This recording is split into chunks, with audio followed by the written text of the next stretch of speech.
Welcome to this short presentation in which we will provide a brief overview of our case and summarize the findings from the model we have developed. Today's marketing world faces increasing complexity due to additional channels that can be considered in a marketing mix.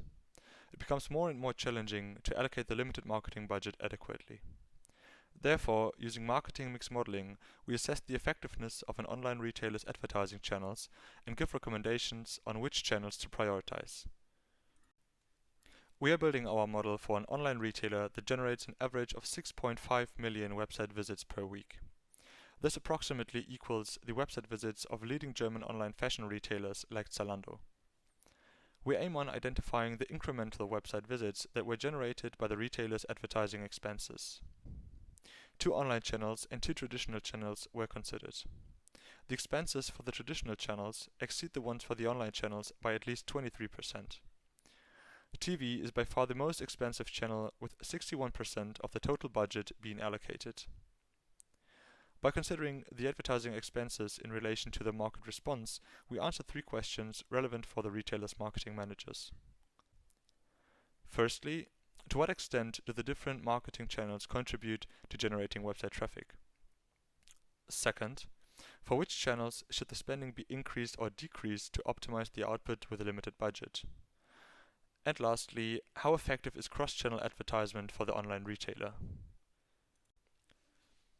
To assess these questions, we use different regression models. Our final regression model considers 3 effects of advertising. First, the response to advertising is nonlinear and shows diminishing returns. This means that the impact of each additional advertising spending causes smaller increases in website traffic due to saturation. To account for this, we apply a log transformation of our dependent variable. Second, the impact of advertising is not immediate and influences the website traffic in the following weeks as well. This delayed response is known as the carryover effect, which we consider by using adstock variables. And lastly, our model includes interaction effects, since advertising media have a synergistic impact on website traffic. These synergies can be within the same media type, for example between Google AdWords and Facebook as 2 online media channels, or across media types, like between TV as a traditional channel and Facebook as an online media channel.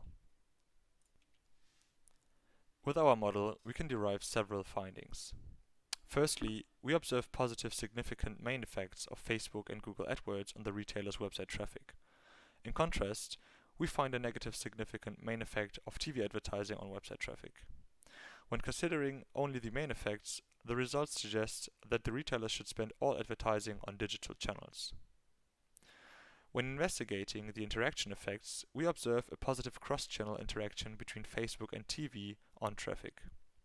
For the retailer, the results imply that TV should not be dismissed as a channel, and TV advertising is valuable as soon as the positive interaction effect is greater than the negative main effect. Additionally, we find a negative within-channel interaction between Google AdWords and Facebook.